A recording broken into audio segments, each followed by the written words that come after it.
Welcome to our YouTube channel again. तो section B का part हम पढ़ेंगे। इसमें आपने होपफुली सबने फर्स्ट पार्ट तो इसका पढ़ ही लिया था वीडियो का। तो इसमें मैं आपको क्वेश्चन नंबर 21 यानी सेक्शन बी का बताऊंगा, ठीक है ना। तो क्वेश्चन नंबर 21 में आपसे बोला गया है कि रूट 2 को आपको प्रूव करना है इरेशनल नंबर। तो काफ़ी इंपॉर्टेंट क्वेश्चन है, 2 मार्क्स का आपके एग्जाम में आएगा ये, ठीक है। तो कैसे करना है यहाँ पे थोड़ा सा ध्यान से समझते हुए चलेंगे। हमें सबसे पहले बताना है कि रूट 2 एक इरेशनल नंबर ऑलरेडी है, ये हम जानते हैं, ठीक है। पर हम इसे क्या करेंगे, थोड़ा सा अजम्पशंस लेके करना पड़ेगा। सबसे पहले हम क्या करेंगे कि भाई लेट कर लेते हैं कि रूट 2 जो है हमारे पास एक रेशनल नंबर है, ठीक है ना। ये क्या है, हमने रेशनल नंबर मान लिया। तो जो रूट 2 होगा हमारे पास that will be equal to A upon B मान लेंगे, क्योंकि जो हमारे पास रेशनल नंबर होते हैं वो ए अपॉन बी की फॉर्म में होते हैं। पर जो यहाँ पर ए और बी है ये क्या होंगे भाई, को प्राइम नंबर होंगे। कौन से नंबर होंगे ये हमारे पास, को प्राइम नंबर होंगे। कभी भी बी जो होगा नॉट इक्वल टू जीरो। इसके यहाँ से क्रॉस मल्टीप्लाई करेंगे तो हमारे पास कितना आएगा, B root 2 is equal to A आ जाएगा। तो जब हमारे पास ये वाली कंडीशन बन जाएगी तो हम क्या करेंगे, इसका स्क्वायरिंग कर देंगे दोनों तरफ। तो स्क्वायरिंग बोथ साइड। तो जब हम इन दोनों का दोनों तरफ स्क्वायरिंग कर देंगे तो हमारे पास कुछ कुछ इस तरीके से बन जाएगा ये। थोड़ा सा ध्यान से समझते हैं। तो ये हमारे पास 2b² is equal to a² क्या आ जाएगा। यहाँ से 3 कंक्लूजन मेरे पास निकल के आते हैं। क्या क्या मतलब, 2 कंक्लूजन तो साफ साफ दिख रहे हैं मेरे को इस वाली कंडीशन में कि भाई 2 जो है डिवाइड करता है किसको, a² को। देखो 2 जो कर रहा है भाई, इसको ऐसे लिख सकते हैं ना, 2b² अपॉन में a²। तो देखो 2 डिवाइड कर रहा है किसको, a² को कर रहा है। और दूसरी वाली कंडीशन क्या बन रही है, 2 डिवाइड्स a, यानी 2 डिवाइड्स, इसको हम ऐसे भी लिख सकते हैं 2 multiply by B multiply by B upon में a मल्टीप्लाई बाई a। तो दोनों तरीके से हमने यहाँ पे लिखा। तो जो हमारे पास क्या है 2, ये देखो 2 जो है हमारे पास एक प्राइम नंबर है। 2 क्या है हमारे पास, एक प्राइम नंबर है। तो 2 इज अ प्राइम नंबर। आप इधर की तरफ मेंशन कर देंगे कि भाई ये एक प्राइम नंबर है। अभी हमारा काम नहीं हुआ क्योंकि हमें इसको रूट 2 को इरेशनल नंबर प्रूफ करना है। अब हम ये जो a है ना मेरे पास, जो ये वाली कंडीशन हमारे पास बन रही है 2b² is equal to a², ये जो a है ना इसको मुझे यहाँ से रिप्लेस करना पड़ेगा थोड़ा सा। तो मैं क्या करूँगा, a को एज्यूम कर लूँगा, let a is equal to 2c। a किसके इक्वल माना मैंने, 2c के। तो इस इक्वेशन को मैं फर्स्ट मान लूंगा। तो a की जगह पे मैं कितना रख दूंगा, 2c रख दूंगा। इसकी जगह पे मैं कितना पुट करने वाला हूँ, 2c रख दूंगा। तो 2c का क्या हो जाएगा, ये स्क्वायर हो जाएगा। तो बच्चों हमारे पास ये 2b² is equal to 4c² बन जाएगा, ठीक है नहीं है। अब यहाँ से ये रिड्यूस हो जाएगा, 2 बन जा और ये 2 2 जा, तो यानी b² is equal to 2c² के इक्वल मेरे पास कंडीशन आ जाएगी। बात सबको समझ में आ रही है नहीं आ रही है, यहाँ तक आपको होपफुली समझ में आया होगा। अब यहाँ पर भी हमारे पास जो ये सेकंड इक्वेशन मेरे पास बनी, इसमें मैं बोल सकता हूँ कि जो देखो ये ऐसे लिखा जा सकता है, इस वाली कंडीशन को b² अपॉन में 2c² लिख सकते हैं, नहीं लिख सकते हैं। तो आप यहाँ पे ऐसा बोलेंगे कि भाई 2 किसको डिवाइड कर रहा है, b² को। 2 डिवाइड b² और 2 डिवाइड, फिर से लिखेंगे 2 डिवाइड बी को कर रहा है, क्योंकि इसको हम कितना लिख सकते हैं, बी मल्टीप्लाई बाई बी लिख सकते हैं। तो इसलिए हमें इस तरीके से लिखना पड़ेगा। पर जो 2 2 है हमारे पास यहाँ पे क्या है, फिर से 2 इज अ प्राइम नंबर। तो 2 क्या है मेरे पास, प्राइम नंबर। तो हमारे पास एक ए वाली बात, ये वाली ए वाली आई, मतलब यहाँ पे ए वाली आई और सेकंड इक्वेशन में बी वाली आई, ठीक है। तो ये ए वाली बात आई और ये वाली बी वाली बात आई। तो हम इसको यहाँ से लिख सकते हैं कि दोनों का जो कॉमन फैक्टर है कि ए, यहाँ पे थोड़ा सा लिख देंगे लास्ट में जब आप करेंगे, ए एंड बी, देखो बी ये वाला और ए इसके ऊपर वाला ये वाला, यहाँ पे ध्यान से समझना, ए और बी हैव कॉमन फैक्टर। क्या है, इनका कॉमन फैक्टर है। कॉमन फैक्टर क्या है हमारे पास, 2। कॉमन फैक्टर कितना है हमारे पास, 2। तो इसी वाली कंडीशन को हम क्या बोलते हैं, कॉन्ट्राडिक्शन बोलते हैं, कि इनका कोई भी फैक्टर जो है 1 से अलग नहीं है, ठीक है ना। ऐसा करके आप लिखेंगे कि दिस इज अ कॉन्ट्राडिक्शन। आपको ये ऐसे एग्जाम में लिखना पड़ेगा, contradiction because A and B have no common factor no common factor other than one, other than one. ये आपको ऐसे एग्जाम के लास्ट में लिखना पड़ेगा, ठीक है ना। तो हम इसमें बोलेंगे सो लास्ट में our assumption is wrong, so our assumption is wrong. मतलब अजम्पशन मतलब जो हमने ये माना था। अजम्पशन कौन सी, जैसे कि हमने यहाँ पे माना था कि √2 क्या है, एक रेशनल नंबर है, हमने ये एज्यूम किया था, तो भाई ये रेशनल नंबर तो होगा नहीं, तो ये हमने क्या माना, एक गलत हो गया सब कुछ हमसे। तो हम इसमें क्या लिखेंगे लास्ट में, hence √2 is an irrational number, तो इरेशनल नंबर। तो इस तरीके से आप इस क्वेश्चन को कर सकते हैं बड़े आसानी से। तो आप इसको क्या करेंगे, बार बार प्रैक्टिस करेंगे। अब इसी में ही आपको √2 की जगह अगर √3 आ जाएगा, 1/√2 आ जाएगा, तो ये सारे के सारे क्वेश्चन आपको करने हैं। 3√7 का भी आप कर सकते हैं, ये भी आपके लिए एग्जाम के लिए इंपॉर्टेंट हो सकता है, ठीक है। कभी कभी थोड़ा सा एलोबरेट करके भी एग्जाम में दे देते हैं, मतलब मेरा कहने का मतलब ऐसे दे देंगे आपको कि भाई 5 माइनस के 2/7 √3। प्रोसेस सबके सेम रहेंगे, बस आपको थोड़ा सा प्रैक्टिस में आना है, और इसको अच्छे से आप इसका स्टेटमेंट अच्छे से दिमाग में डाल लेंगे कि मेरे को लिखना क्या है। कॉन्ट्राडिक्शन वाली लाइन जरूर लिखना है, ठीक है बच्चों। और इस तरीके से आप लिख के आप इसको फाइनलाइज कर सकते हैं। इसके बाद हम चलेंगे इसके नेक्स्ट क्वेश्चन पे, 22। क्वेश्चन नंबर 22, इसमें आपको एबीसीडी एक पैरेललोग्राम दे रखा है, ठीक है। तो आप इसमें फिगर में भी देख पा रहे हैं कि this is the parallelogram ABCD, ठीक है। इसको हमें क्या करना है, इसमें बोला point P divides A B, point P जो है डिवाइड कर रहा है ए बी को, this is the point P, ये डिवाइड कर रहा है ए बी को इन द रेशो 2:3, किसमें 2:3 में। And Q divide D C, Q जो है डी सी को डिवाइड कर रहा है इन द रेशो 4:1 में, जैसे कि क्वेश्चन में बोला गया। तो प्रूव करना है हम, ओ सी जो है हाफ है किसका, O C is equal to half of O A, हमें प्रूव करके बताना है। तो सबसे पहले जो है हमारे पास ए बी सी डी क्या है, एक पैरेललोग्राम में। ए बी सी डी क्या है, एक हमारे पास इज अ पैरेललोग्राम, दिख रहा है सभी को। और जब ये ए बी सी डी जो पैरेललोग्राम है, इसमें अपोजिट साइड्स जो होती है इक्वल होती है। ए बी किसके इक्वल है हमारे पास, डी सी के इक्वल है। ए बी किसके इक्वल होगा, डी सी के। और मैंने सारी की सारी साइड को क्या मान लिया है, ए एज्यूम कर लिया कि भाई इसकी अपोजिट साइड ये भी ए है और ये वाली भी कितना है, ए। तो ये दोनों ए के इक्वल हो गई, ठीक है। अब यहाँ पे पी जो पॉइंट है वो डिवाइड कर रहा है, पी डिवाइड किसको कर रहा है, ए बी को, किस रेशो में, इन द रेशो 2:3, 2:3 में कर रहा है। अब यहाँ से आप ऐसा बोलेंगे कि जो एपी है हमारे पास, डेट विल बी, देखो टोटल रेशियो हमारे पास 5 है, यहाँ तक का 2, यहाँ तक का कितना है 5 है। तो आप बोलेंगे कि जो एपी है हमारे पास 2, एपी कितना है, यहाँ से यहाँ तक का 2 है मेरे पास, और टोटल हमारे पास कितना है, ये 5। किसका है, ये ए का, क्योंकि ये पूरा का पूरा मैंने कितना एज्यूम किया है, ए। जैसे हम रेशियो एंड प्रोपोर्शन में करते थे, ऐसे ही बच्चों बीपी कितना हो जाएगा हमारे पास, 3/5 ए। क्लियर होती है बात। इसी तरीके से बच्चों आपको क्यू वाले पॉइंट को करना है, जो देखो क्यू वाला पॉइंट है हमारे पास, इसमें आप बोल सकते हैं कि क्यू पॉइंट डिवाइड, किसको डिवाइड कर रहा है, डीसी को, डीसी को डिवाइड कर रहा है। तो हम बोलेंगे यहाँ पे कि जो डी क्यू होगा मेरे पास, डी क्यू का वैल्यू कितना आने वाला है मेरे पास, इसका टोटल तो 5 ही हो रहा है, तो डी क्यू हमारे पास 4/5 ऑफ ए। ऐसे ही बच्चों हमारे पास क्यू सी का वैल्यू भी आएगा, क्यू सी का 1/5 ऑफ ए, क्योंकि ये मेरे पास छोटा सा पार्ट कितना है, 1 है यहाँ पे। क्लियर होती है बात। तो हमारे पास ये दोनों की दोनों वैल्यू रेडी हो गई। तो हम बोल सकते हैं कि जो ट्राइंगल हमारे पास ए पी ओ सिमिलर हो जाएगा ट्राइंगल सी क्यू ओ के, ठीक है। तो यहाँ पे देखना, ये वाला जो ट्राइंगल है ए पी ओ सिमिलर हो जाएगा हमारे पास कौन सा ट्राइंगल के, सी क्यू ओ के। बात समझ में आ रही है, कौन सी सिमिलरिटीज हो जाएगा, ये angle angle similarity, bye angle angle similarity. Angle angle similarity से ये क्या हो गए, इक्वल हो गए। तो अब इनके रेशियो को इक्वल कर लीजिए। मतलब आप ऐसे लिख सकते हैं कि भाई ए पी जो होगा that will be equal upon में सी क्यू, और जो पी ओ होगा that will be equal to Q O, और is equal to A O upon में सी ओ। ये हमने प्रूव कर लिया।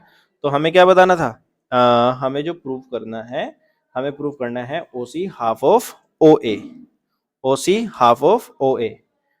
तो ओ ए को हाफ बताना है किसके, ओ सी के। ओ सी के हाफ बताना है तो दोनों को क्या कर देंगे, डिवाइड कर देंगे अकॉर्डिंग टू क्वेश्चन। तो जब हम इनको डिवाइड करेंगे यहाँ पे, ओ ए कितना है मेरे पास, ओ ए की अगर मैं बात करूँ, हमारे पास जो ओ ए आएगा, मतलब ये वाला जो पार्ट है यहाँ पे, थोड़ा सा ध्यान से देखना इसको, ब्लू वाली लाइन को। ओ ए जो है मेरे पास यहाँ से 2/5 आता है, कितना, 2/5 आएगा। तो मैं यहाँ से लिख सकता हूँ दिस विल बी 2/5 ऑफ ए, और ओ सी मेरे पास कितना है, 1/5 ऑफ ए। ठीक है, ये आपको दिख भी रहा है यहाँ पे, कितना, 1/5 ऑफ ए। और अब आप इसको क्या करेंगे, सोल्व करेंगे यहाँ से। तो मेरे पास जो वैल्यू निकल के आएगी that is O A upon में O C is equal to 5 to जा 10, एक्सट्रीम कर लेंगे, ए स्क्वायर अपॉन में 5a। एक ए से एक ए रिड्यूस हो जाएगा, तो we will see O A upon में O C is equal to 2, 2 upon में 1, कितना जाएगा, 2 अपॉन में 1। पर हमें तो ओ सी को प्रूव करना है ना, तो यहाँ से हम लिख सकते हैं O C is equal to, इसकी क्रॉस मल्टीप्लाई करेंगे, ओ सी देखो 2 ओ सी, इसकी क्रॉस मल्टीप्लाई करेंगे is equal to O A. तो O C is equal to half of O A लिखा जा सकता है। ठीक है, नहीं है, तो ये आप इस तरीके से प्रूव करके बता देंगे, तो ये बात भी आपको clear. This is the question number 24। तो 24 में अगर मैं आपको बताऊं, आपको इसमें 10a प्लस बी दे रखा है √3। ठीक है, तो बच्चों एक बात बताना, जब 10a प्लस बी आपको दिया √3 के, तो आप सभी बच्चे जानते हैं कि भाई जो √3 होता है हमारे पास 1060 का वैल्यू होता है नहीं होता है, 10 से तो 10 रिड्यूस हो जाएगा। तो हम बोल देंगे सिंपल वे में कि a प्लस बी जो आएगा हमारे पास 60 डिग्री के इक्वल आ गया। ठीक है, इन द सेम वे आपको 10a माइनस बी दिया, तो 10a minus B is equal to 1 upon में √3। तो 1 अपॉन में √3 जो वैल्यू आती है हमारे पास, दैट इज इक्वल टू 1030 के बराबर होता है। तो 10 से 10 रिड्यूस हो जाएगा, तो हमारे पास a माइनस बी जो होगा that will be equal to 30 degree. तो हमारे पास दो इक्वेशन बन गई, a और b, इन दोनों को आप सोल्व कर लेंगे। इन दोनों को जब आप सोल्व करेंगे, a plus B is equal to 60 degree, दूसरे वाली कंडीशन को a minus B is equal to 30 degree. यहाँ से इनको एलिमिनेट करना आप अच्छे से जानते हैं, 2a is equal to 90 degree. तो आप यहाँ से 2a इज इक्वल टू कितना बोलेंगे, हमारे पास 90 डिग्री। तो a इज इक्वल टू हमारे पास 45 आ जाएगा। a हमारे पास 45 आ जाएगा, तो a का वैल्यू आप इन किसी भी इक्वेशन में से रख सकते हैं, इस फर्स्ट इक्वेशन में भी और दूसरी इक्वेशन में भी, किसी में भी रख लेना, तो b का वैल्यू आ जाएगा। जैसे मैंने सपोज करो a plus B is equal to 90 degree है, a का वैल्यू मैंने कितना रखा, 45 डिग्री रखा, इज इक्वल टू कितना, 90 डिग्री। तो b का वैल्यू भी मेरे पास कितना आ जाएगा, 45 डिग्री आ जाएगा। तो ये दोनों की दोनों वैल्यू, जो a 45 है, b भी मेरे पास कितना है, 45 है, ये दोनों की दोनों वैल्यू मेरी a की और b के बीच में बैठती है। ठीक है, मतलब 0 से 90 डिग्री के बीच में ये आ रही है दोनों की दोनों वैल्यू, तो बात हमारी पूरी तरीके से सही हो जाती है। अगर आपको ये वाला क्वेश्चन 24 आपको समझ में आ गया, तो इसके बाद आपको इसका और वाला पार्ट भी समझाता हूँ मैं। तो इसका जो और मतलब जो चॉइस में आपको दे रखा है बच्चों, ये भी आपको समझ लेना चाहिए। ठीक है, तो इसको भी मैं यहीं पर ही बताता हूँ आपको। इसमें आपको x का वैल्यू निकालना है, तो x का वैल्यू आप कैसे निकालेंगे, तो बड़ा सिंपल सा क्वेश्चन आपको दे दिया है, इसमें आपको सिर्फ और सिर्फ वैल्यू पुट करनी है। तो मैं इधर करके दिखाता हूँ, कोसेक स्क्वायर 30 आपको दिया, कोसेक स्क्वायर 30 यानी 2 इसका वैल्यू होता है, 2 का स्क्वायर कर देंगे, प्लस यहाँ पे आपको x दिया, तो यानी x साइन 60 का वैल्यू √3/2, यहाँ पे स्क्वायर है, तो बच्चों यहाँ पे भी हम क्या लगा देंगे, स्क्वायर लगा देंगे। आ गई नहीं आ गई बात समझ में, माइनस के 3/4, 10 स्क्वायर 30 दिया, तो 1030 का जो वैल्यू होता है वो 1 अपॉन में √3 का स्क्वायर होता है, इज इक्वल टू 10। अब हम इसको यहाँ से सोल्व करते हैं, ये हमारे पास तीनों को सोल्व करेंगे, यहाँ से 8 आ जाएगा, इसकी जो वैल्यू आएगी हमारे पास निकल के वो 3/4x आ जाएगी, इनकी जो वैल्यू आएगी हमारे पास 3 अपॉन में 4 3 जा 12 हो जाएगा।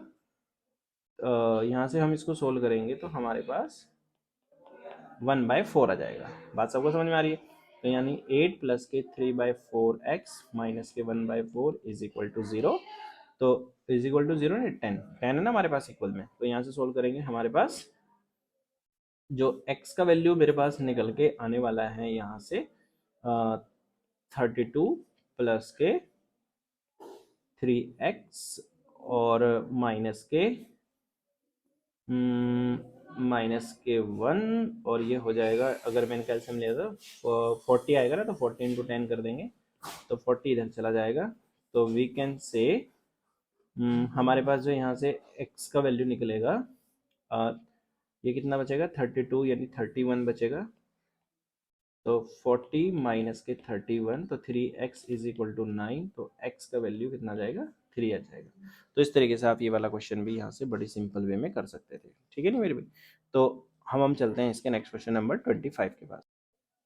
क्वेश्चन नंबर 25 हमें बताता है कि आपको बताना है कि with vertices A B and C of triangle A B C, जैसे कि आपको क्वेश्चन में दे रखा है arc are drawn with radius 14 centimeter and 3 portion of the triangle so obtain are removed, तो find the total area from the triangle, जो मतलब remove करा उसका एरिया आपको बताना है। सिंपल सी बात आपको बता दूं, इस ट्राइंगल में सपोज करो ये एक ट्राइंगल मेरे पास है, ठीक है। थोड़ा सा ध्यान से समझना इस ट्राइंगल के बारे में क्या कहना चाह रहा है क्वेश्चन। इस ट्राइंगल के हमने वर्टिसेस लिए ए बी सी, इससे बच्चों एक आर्क मैंने बनाया 14 सेंटीमीटर का इस साइड में, मतलब ये 14 सेंटीमीटर का एक आर्क है। एक इस वाली साइड से बनाया 14 सेंटीमीटर का और एक इस वाली साइड से मैंने 14 सेंटीमीटर का आर्क बनाया। तो इनका जो एरिया हमने रिमूव करा, ये जो मैं शेडेड कर रहा हूँ ये वाला एरिया मुझे बताना है कि फाइंड आउट करके कितना आने वाला है। तो आप सभी बच्चे जानते हैं हमें टोटल एरिया रिमूव्ड बताना है कि कितना एरिया हम रिमूव कर चुके हैं। तो हम पाई आर स्क्वायर बाय, अगर मैं ए वाली साइड का बताऊं तो मैं बोलूंगा कि भैया angle A pi R square upon में 360 डिग्री निकला। ऐसे ही एंगल बी से भी हमारे पास कितना निकलेगा, पाई आर स्क्वायर अपॉन में 360 डिग्री निकलेगा। और ऐसे एंगल सी से हमारे पास पाई आर स्क्वायर अपॉन में 360 डिग्री निकलेगा। बिल्कुल बात सही है। इस वाली इक्वेशन में से मैं angle A plus angle B plus angle C मैंने बाहर कॉमन लिया और बचा अंदर कितना मेरे पास पाई आर स्क्वायर बचा, बचा नहीं बचा, पाई आर स्क्वायर कॉमन ले लिया, मेरा कहने का मतलब ये है। अपॉन में कितना बचेगा 360 डिग्री बचा, ठीक है। अब आप सभी बच्चे जानते हैं कि जब हम angle A plus B plus C करते हैं तो हमारे पास 180 डिग्री आता है, मतलब एक ट्राइंगल का जो सम होता है हमारे पास 180 डिग्री आता है into pi R square upon में कितना हो जाएगा ये 360 डिग्री। तो इससे दो टाइम्स रिड्यूस हो जाएगा, हम ऐसा बोल सकते हैं। तो हम बोल सकते हैं 22 अपॉन में 7 पाई का वैल्यू रखेंगे, रेडियस हमारे पास 14 इंटू 14 है, अपॉन में कितना आ जाएगा 2 आ जाएगा, तो इससे 2 बार रिड्यूस हो जाएगा। इसकी वैल्यू जो आएगी यहाँ से 308 सेंटीमीटर स्क्वायर आ जाएगी जब आप इसको सोल्व करेंगे। बात सबको समझ में आ रही है नहीं आ रही है? तो हम इसको यहाँ से 2 टाइम्स रिड्यूस कर देंगे, 2 7 जा, और ये यहाँ पे हमारे पास सोल्व करना है बस, हमें और कुछ नहीं करना, मल्टीप्लाई करके। नेक्स्ट पार्ट जो है क्वेश्चन नंबर 25 का जो चॉइस पार्ट आपको दे रखा है, इसमें आपको अनशेडेड एरिया का, अनशेडेड रीजन का एरिया फाइंड आउट करना है, ठीक है। अनशेडेड मतलब जो ये अंदर की तरफ आपको पार्ट दे रखा है ना, जिसको मैं बाउंड्री करके भी आपको दिखा रहा हूँ यहाँ पे, थोड़ा सा ध्यान से समझते हुए चलेंगे। तो इसका हमें क्या करना है, एरिया फाइंड आउट करना है बच्चों। इसमें सबसे पहली बात अगर मैं आपको बताऊं, देखो ये वाली साइड जो है ना मेरे पास, इसकी जो स्क्वायर है, इसकी जो साइड आपको दे रखी है वो 14 दे रखी है। तो 14 में से 3 ये वाला आपके पास है, 3 ये वाला है, तो 14 माइनस के 3 प्लस 3 कितना हो जाएगा 6, तो हमारे पास 8 बचेगी साइड, ठीक है। ये इतना सा पार्ट बन रहा है यहाँ पे, ये इतना सा पार्ट बन रहा है, ये ऐसे, ठीक है। अब हमारे पास इसको अगर मैं डिवाइड करूँ यहाँ से, ऐसे ऐसे पार्ट में मैंने इसको डिवाइड कर दिया सपोज करो, तो ये टोटल मेरे पास कितना बचेगा, इसका एक साइड जो मेरे पास बचेगा दैट इज 4, क्योंकि देखो टोटल कितना है 8 है मेरे पास, टोटल कितना है 8, 8 का 4 इसमें आ जाएगा, इसका क्या आ जाएगा मेरे पास, ये बेसिकली इसका डायमीटर आ जाएगा, तो इसका हाफ हाफ कितना हो जाएगा, ये भी 2 हो जाएगा और ये भी कितना हो जाएगा 2 हो जाएगा। इन द सेम वे इधर से भी 14 है, तो इधर से भी ये भी 2 हो जाएगा और ये वाला पार्ट भी कितना हो जाएगा 2 मेरे पास हो जाएगा। तो जब हम इसका एरिया ऑफ अनशेडेड पार्ट निकालेंगे, मैं आपको यही बताता हूँ, तो यहाँ पे ना आपको एक चीज देखनी है, अनशेडेड पार्ट की बात बता रहा हूँ आपको। एरिया ऑफ स्क्वायर लेना है सबसे पहले। एरिया ऑफ स्क्वायर में से आप स्क्वायर कौन सा, जिसमें 14 सेंटीमीटर इसकी साइड दे रखी है, 14 सेंटीमीटर में से आप माइनस करेंगे कौन सा, area of square, area of square, ये अंदर वाला जो एरिया ऑफ स्क्वायर बन रहा है, जिसको मैं आपको ये वाला बना के दिखा रहा हूँ यहाँ पे, येलो वाला, ठीक है, इसकी साइड कितनी है, 4 है, तो एरिया ऑफ स्क्वायर जिसकी 4 सेंटीमीटर साइड है। और फिर हमारे पास ना ये छोटे छोटे से सेमी सर्कल इसके चारों कोनों पे लगे हुए हैं, हर स्क्वायर के यहाँ पे सेमी सर्कल बने हुए हैं, ठीक है। अब हम क्या करेंगे, इनको भी तो माइनस करेंगे, तो एक और माइनस लगेगा इसमें से, एरिया ऑफ स्क्वायर करा, और हम क्या करेंगे, माइनस करेंगे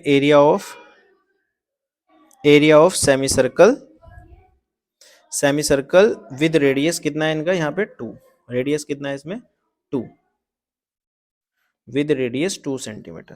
तो जब बच्चों हम इसको यहाँ से सोल्व करेंगे तो मैं आपको बताता हूँ यहाँ से इसकी वैल्यू कितनी बनने वाली है। तो एरिया ऑफ स्क्वायर जो आता है मेरे पास, एरिया ऑफ अनशेडेड पार्ट की अगर मैं बात करूँ, तो एरिया ऑफ